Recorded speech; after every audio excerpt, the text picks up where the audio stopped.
Yeah, like, everyone, the government knows that I'm an Italian American. Your ethnicity is pretty known to the government, so that is one of those things that you get when you do like citizenship and stuff like that.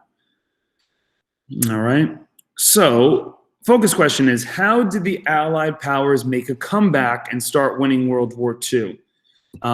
If you remember, even before we went into Pearl Harbor, even before we went into, how we mobilize and get ready from the war, and we did kind of all that stuff yesterday, we should remember the Axis powers doing quite well. Germany has dominated, taken over a lot of different countries around them. Japan is dominating. Okay, Italy themselves, they're even taking over land. So pretty much the Axis powers in the first 2 years of the war are winning. But as you know, we're not speaking German. Okay, we are not a part of a fascist country. We have rights. We are a republic. So what changes? And there's a little bit, there's a little bit of different things that go on, but I can pretty much narrow it down to two things. Number one, the Allied countries get to regroup. Okay, 1941, 1942. America, we know, is going to join after Pearl Harbor. The Soviet Union is going to join as well. Some of you guys may know the reason. If you don't know, you're going to learn over the next couple of days. They're going to join on the side of the Allies, so that kind of helps out the Allied countries. Britain is able to regroup their military a little bit, and we're able to free France eventually later on, and they're able to help out towards the end. So right now, the Allied countries are starting to regroup. You're going to learn a lot of the Axis countries, specifically Hitler and Benito Mussolini, are going to start making some big military mistakes. Hitler makes some good decisions early on, for sure. They use their power very well. They make some good decisions, but eventually they're going to make some big mistakes that go with it. Hold on one second. I got the phone ringing.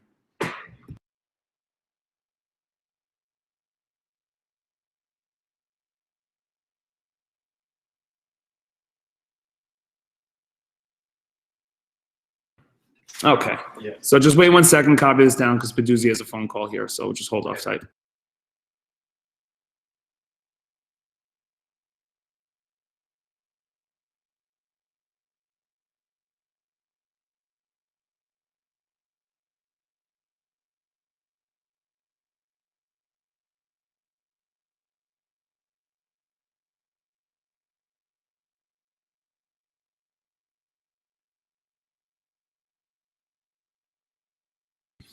All right, guys. So sorry about that. So things will start to change, and we're going to start to look at that change. And I want to mention, each battle we look at over the next few lessons will mostly lead to Allied power victories. So the thought is that the Allied powers are going to win all of the battles. It's not necessarily the case. They win a lot of battles. They win definitely the more important battles, but they don't win all of the battles. So I want to make that abundantly clear. The curriculum and the things that we look at are more looking at how the Allied powers have a shift and start winning some of these bigger battles. All right, so you'll just, you'll see. We're going to go through 8 battles over the next couple of days. And you're going to see Allied powers winning a lot of them. All right, the next slide you're not writing down, but I definitely want to make sure I'm clear with this. World War II is fought all over the darn place, and it's fought in many different ways. Did Britain ever kill someone that talked?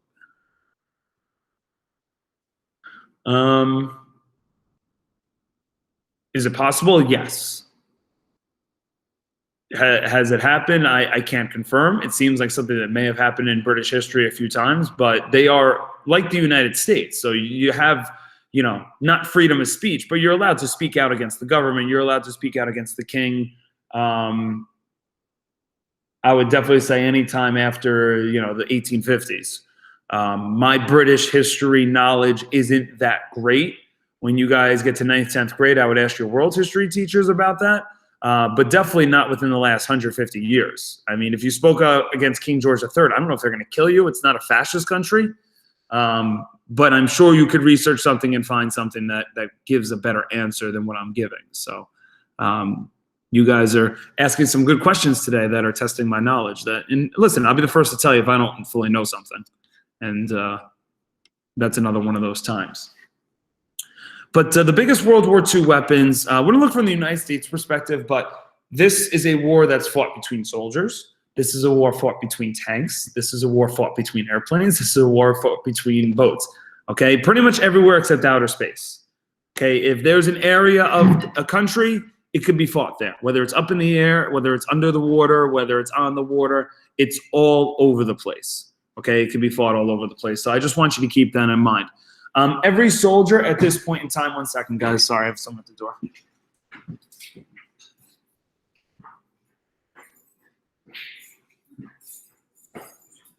Sorry.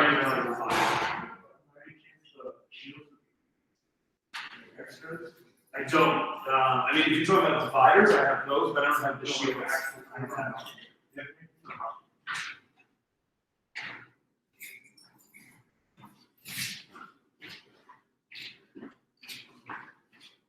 Everyone's bugging me today. All right, we're back. Sorry about that. So every soldier, if you were in the Army or the Marines, so I'll say that Army and Marines usually they still have soldiers on the ground, and pretty much all of them would have a standard rifle and a handgun. The biggest one was the M1 Garand, which was a rifle, but grenades were often used as well. Often had landmines, so like the battlefield was very, very tricky to navigate. Want to make clear, we don't fight in trenches anymore. We don't fight in open lines. It's more of a tactical, small group you work with, and you try and, beat them that way. Because trenches with the grenades and bombs that we have just won't work anymore, so they have to even go further above. All right. Another big reason why trench warfare can't work are tanks. All right. Tanks become huge in this war. Specifically, the United States has the Sherman tank, a very armored vehicle. As you could probably know, a tank is also going to be able to shoot missiles off the top as well. So that's obviously very powerful. You'd have tank battles between, the Allied countries and the Axis powers. It was a very tough thing. And you'd have tanks kind of moving along with the soldiers as well. So if you were on the ground, it was a very, very tough way to fight, okay, in every sense of the word. You also had two types of planes. You had a fighter plane, which you can kind of see here on the top right. This would be led by the U.S. Air Force or the U.S. Marines. These particular planes, these fighter planes, really did two things. Number one, they protected the bigger bomber planes. Number two, they would, shoot down on an enemy target with like a machine gun type of look. Okay. The most popular plane, though, for the United States was the B-17 bomber, and they're bomber planes, so you can kind of assume what they're going to do. They're going to drop bombs on an area or a military target. All right. The B-17 plane becomes rather important towards the end of this war, and if those know a little about World War II, you'll know what I'm kind of getting at. But if you don't, you'll learn about it soon. Okay. And then, of course, you have submarines still. The Axis powers in Germany still have U-boats. They still have submarines, where the Allied powers focus more on above-water tactics, which are using these massive naval destroyer boats.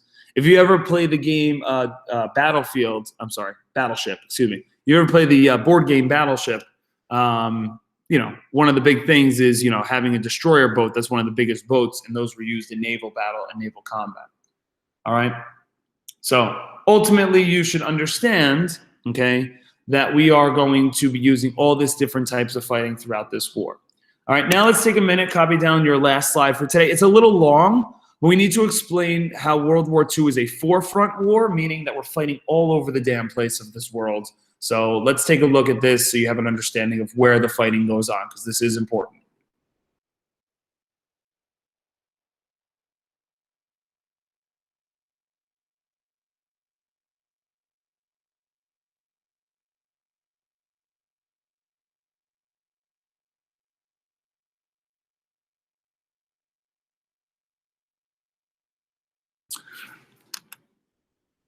Me and my brother was in the U.S. Marines from 1997 to 2000. He was, so in the Marines, you kind of could do it all. He happened to be a ground soldier, though. He never fought in a war. He got out of the Marines just before September 11th. He was stationed in Okinawa, Japan, kind of keeping a close eye on China and North Korea, and was just stationed there. But he served from 97 to 2000. So luckily, thank God, we weren't in any major wars at that point, so he never had to serve in a war. But he did do it for 4 years. But he's been overseas, and he knows, a lot of the tactics of the military, and, was good from that aspect. Oh, that's awesome, Abigail. Yeah. Yeah, they're, being in the military is not an easy thing, as you can imagine. Whether you fight in a war or not, it's still, a tough, tough job. All right. And, I've never served, but I'm sure you guys know all people that do. It's a tough thing. It's a very tough thing. And we appreciate everyone that does decide to serve and help out and defend our country because it's a very selfless thing to do. All right. So World War II is a four-front war. Okay. So that means we're fighting in four different areas of the world.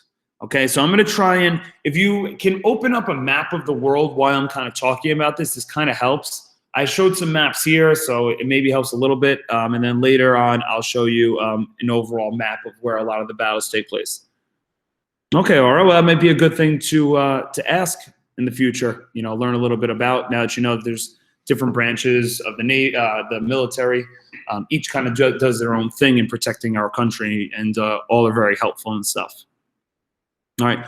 One of the fronts that are fought, and I'm going to highlight the two right now that the United States most deals with. Okay, so it's this first one. Okay, and this one. The two that I'm highlighting are the two major areas where America is involved with. That doesn't mean we're not involved in the other areas, but this is just the main areas. Okay? So one of the fronts are fought in the Pacific Ocean and on the islands of the Pacific that Japan owns. So it's tough to see, but if you notice that there's a lot of small islands out in the Pacific Ocean, Japan owns these. We have to go what's called island hopping. You'll learn about this later on next week. We have to go from island to island, basically taking out the Japanese that own that island and try and break through that way.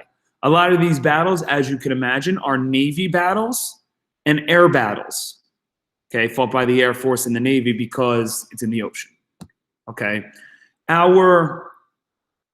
each area of the world will have different generals, will have different soldiers. I think I've told you maybe in this class, my wife's grandparents, both grandfathers, one fought in the Pacific Ocean, okay, and was in some naval combat, and the other fought in Europe. Okay, two completely different styles of fighting, as you could imagine. Two completely different generals. They even dress a little bit differently, so it's much different types of fighting. Okay, another front is called the Eastern Front. This is a very important part of the battles later on, specifically between Germany and the Soviet Union. And these took place in Asia and Eastern Europe, in places such as Japan, the Soviet Union, Thailand, and the Philippines. The United States does not have much to do with this. They will have some soldiers there, but not a lot comparatively to the other fronts. Okay. Another front, another area of fighting that's going to go on late in World War II, 1943, 1944, 1945 with the United States, is on the Western Front, Western Europe and places like France, Belgium, Germany, etc. You can kind of see this from the map here. It's going to be a very important thing for winning this war, is winning that Western Front. Because if you can't beat Germany, you're not winning this war. Okay, so that's where Germany is very heavily in control of. So that's where the Allied powers have to break through. The final front is in Northern Africa and Italy, and that's sometimes known as the Southern Front. Britain is very big in that area. The United States, not as much, though we do send certain generals and certain soldiers over to that area. So for the purpose of this class, we'll look mostly at the battles in the Pacific Ocean and look battles in the Western Front. Okay, because that's where the Allied powers were most, and the United States was most available to fight it. Okay, the key thing is America needs to deploy troops and supplies to all four fronts of the world. Okay, which is not an easy thing to do. Please write in the chat if you need more time copying this slide. This is the last one before we get to the assignment. Okay, we will wait.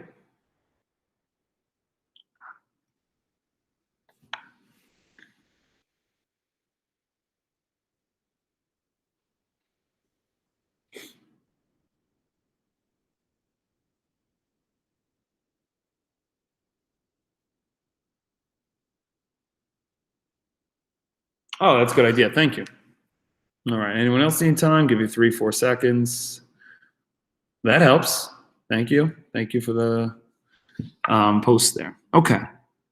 So before we go into the actual, readings and for the assignment, please notice, you're going to see about like 7 or 8 battles now. I posted some of them here just to show you that it's like really fought over the damn place. Pretty much the only areas it's not fought are in North America and South America. And you can make the argument with Pearl Harbor was actually kind of fought in North America a little bit because Hawaii is a part of our country.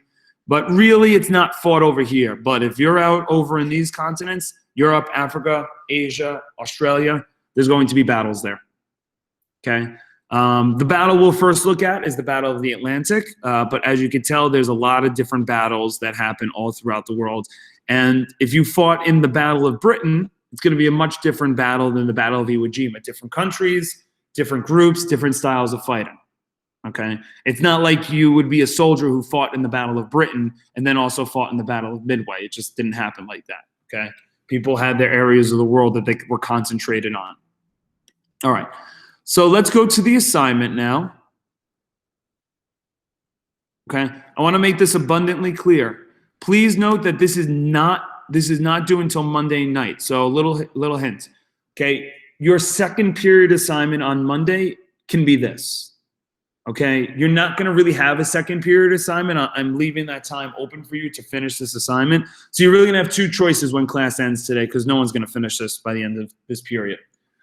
You could either finish it over the weekend and have no double period on Monday, or you could just take the weekend off and then finish it for the double period on Monday. But this is due Monday night at 11:59 p.m., so I want to make that clear. Okay? You are getting 8 battles here that you're going to read about. Each should take around 8 to 12 minutes, okay, if you read it and do the assignment the way you should. Okay? We'll do the first one together, the Battle of the Atlantic. I think it's one of the more boring battles comparatively to some of the other crazy ones, but there are 8 battles here. They're all about a page long. You're going to get a lot of different details about it, where it was fought, why it was important, what were the results, what have you. Okay, so you'll go through and each one you'll do each particular reading. I see a bunch of you guys have opened that up, so I appreciate that. All right, what I'm going to share on my screen right now is what you're going to have to fill out for each battle. Now notice I have highlighted 2 of them, okay, on my screen. I don't know if it's highlighted on your screen. I've highlighted the Battle of Midway and the D-Day invasion. Okay, so you may want to just highlight those because those are the 2 most important ones. Okay, those are the 2 most important ones for the regions. So you want to take a second and do that. That would be good. I just want to get the date here. I have a typo as well that I want to show you. So the Battle of Midway, not that it's a huge deal, not something that you have to remember years from now, but it is not June 4th to June 7th, 1941. This is a typo. It's 1942. So I just changed it from 1941 to 1942. I think it'd be a good idea to do that as well. Okay? And throughout this, okay, if you ever forget the countries that were a part of the Allied powers and the Axis powers, at the very bottom, I have shared that with you. So you can always scroll down and get it if you need. Okay. So we need to figure out where it was fought, what countries were involved. Sometimes it's just 1 from each side. Sometimes it's 2 and 2 or 3 and 2. Sometimes a lot of countries. And you got to come up with 2 major details from the battle. Okay, that's in this box.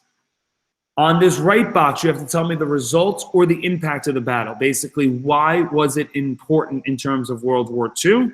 You got to tell me who won. Okay, once I do the first example, you'll kind of see what I'm talking about. But if you go back to the reading, at the bottom of every single battle, you'll see either impact, okay, or Battle of Britain, results, Battle of Midway, impact, okay, and if you go to, D-Day, results. So at the bottom, you're going to see like why these battles were particularly important, and you need to kind of tell me why that is from the reading.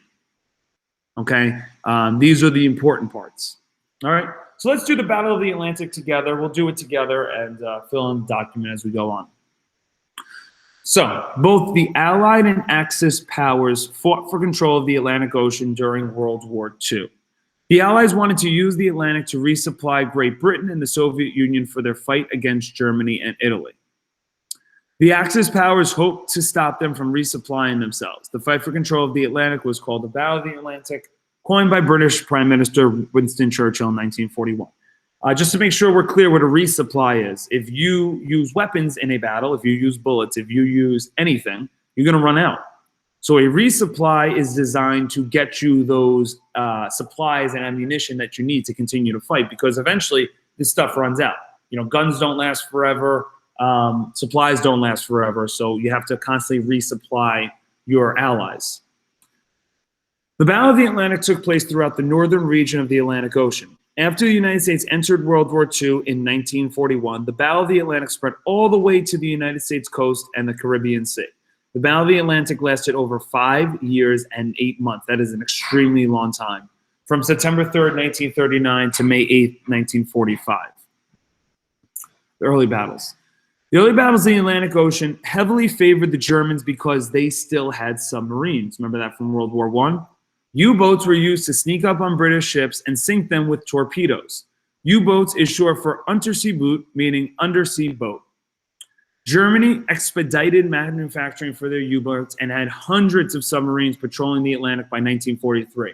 So if you went into the Atlantic Ocean and you were a trade ship or a supply ship or a military ship, the U-boats had a close eye on you. The Allies were not sure how to fight back and lost many ships during their first few years of the war. In 1942 alone, the Allies lost 1,664 supply ships. The Allies attempted to counter U-boat attacks by traveling in large groups known as convoys. So if there's a convoy that gets together, it's like a large group of, in this case, ships that travel to protect one another. Okay, and we have two groups of ships. I just want to make clear. You have a supply ship, which isn't meant to fight. It's meant to just send supplies over to Europe. And you have a military ship, like a destroyer. The destroyer, the Navy ship, was much better at fighting because it was meant to do that, where the supply ship kind of had to be protected. They had destroyer warships help escort and defend the convoys in the attacks. This method was somewhat effective for a period of time in 1941 to transfer ships to Britain safely. Unfortunately for the Allies, the Germans built more submarines, so the convoys became less successful. The Germans sometimes use a wolf pack tactic, where a number of U-boats were surrounded and attacked a convoy at once. Okay. Peak. The Battle of the Atlantic reached its peak in 1943. The Germans had large numbers of submarines in the Atlantic. However, Allies were able to break secret German codes and develop new technologies to fight submarines. The Allies used radar to detect ships and developed special underwater bombs called hedgehogs, like Sonic the Hedgehog, to help destroy the U-boats. Allied planes used a large spotlight known as Lee light to spot submarines that surfaced at night so they could locate where these things were. The Battle of the Atlantic turned in the Allies' favor by mid-1943 because of these technologies, allowing the United States to ship supplies to Great Britain more freely, including large amounts of soldiers and weapons needed for the Normandy invasion. For those that know World War II a little bit already, if you know what D-Day is, if you know what Normandy is, this is a very crucial moment, but we can't even think about going into the D-Day battle without clearing out the Atlantic Ocean first. So this is very important for us to even think about fighting Germany out on the Western Front. Impact. The Allied control of the Atlantic Ocean had a major impact on the outcome of World War II. It allowed Britain to stay supplied and kept Germans from taking over all of Western Europe. An estimated 20 supply ships needed to arrive daily in Britain in order for the Allies to continue to fight in World War II. Fatalities and loss of equipment were staggering during the Battle of the Atlantic. Over 30,000 sailors were killed on both sides. The Allies lost about 1,500 supply ships and 175 warships. The Germans lost 783 submarines in the Battle of the Atlantic. So a ton of people lost their lives and a ton of equipment was lost or damaged in this battle as well. Okay, so let's go to here. Let's answer these questions in the chat. Where was this battle fought?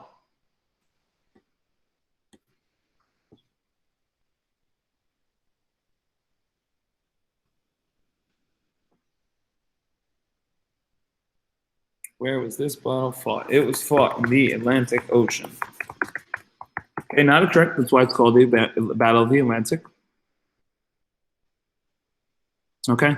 There were, I would say, 2 major Allied countries involved and 1 major Axis country involved. So tell me, Who were the two major allied countries that were fighting on one side?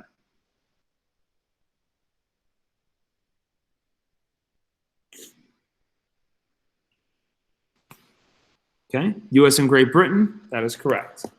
You can maybe say Soviet Union, though they were just the ones kind of getting the supplies, so that's not the best. There was one major Axis country. That would be Germany.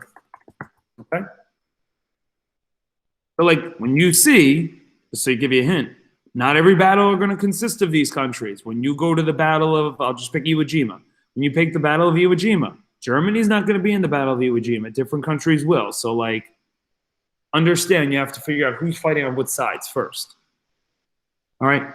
So two major details from the battle. So basically two things from the reading that stood out to you. Guys, just tell you the truth. Any two things are fine, as long as they're somewhat, related to the reading and related to what's going on. So let's do this together. I'll do one, you do one. We'll make the compromise. Okay, so one major detail I found interesting was, it's kind of a quote, but kind of me putting my own spin on it. I found it very interesting that Germany used submarines, but the Allied powers used destroyer boats.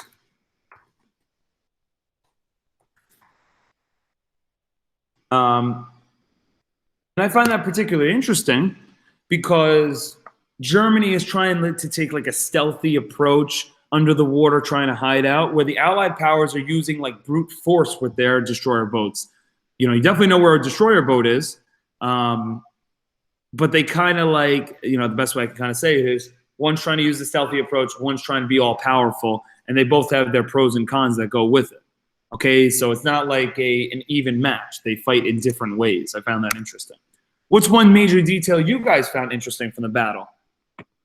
Or I said it lasted 5 years and 8 months. That's good. Give me a couple more. 1942, the Allies lost 1,664 supply ships. That's good. Give me one or two more.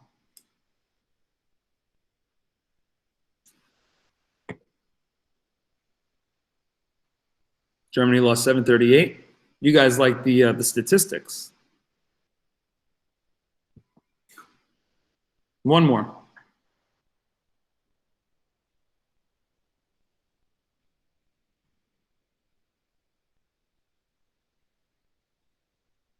Okay. So let's try and take a little bit of that. Okay, we'll take over 30,000 were killed and over 1,700 supply ships were lost, along with 738 submarines. That's definitely a very good detail. Okay. Now, pretty much the who won, the major results or the impact could always be found in the last paragraph. So go back to that last paragraph. Okay, in this case, it's the last one we read.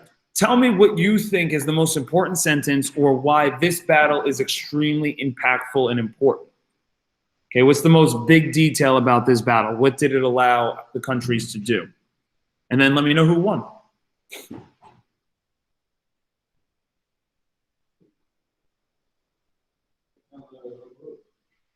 Yeah. It's D1, yeah.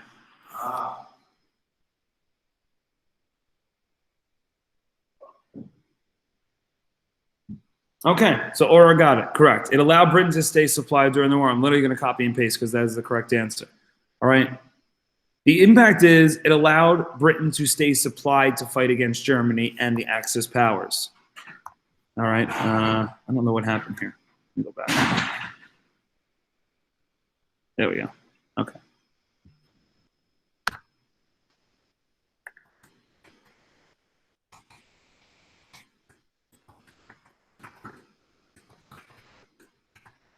Cool. And who won, the Allied or the Axis powers? Abigail, that's perfectly fine. Yep, the Allied powers won. And I'll put US and Britain for this battle. Okay. Now, I tend to think this is one of the more boring battles, okay, to be honest with you. But essentially, this is what you're going to be doing for, the rest of the weekend, so to speak, or whenever you want. So this is due Monday night. If you can, I think you get through the Battle of Britain, no problem, and then maybe get through a little bit of the Battle of Midway. And then you guys got to complete this at your own pace. Everyone stay in the chat, obviously. I still have to take attendance. And what you'll notice is next week we start diving into some of the major battles a little bit more. We'll look at the Battle of Midway a lot more. We'll get into a big amount of the D-Day invasion. All right, this is us to kind of get a sense of what happened before we dive into the crazy, crazy battles and see how the tide of this war changed. All right. All right, so I'll be here if you have any questions, but let me know if you need me.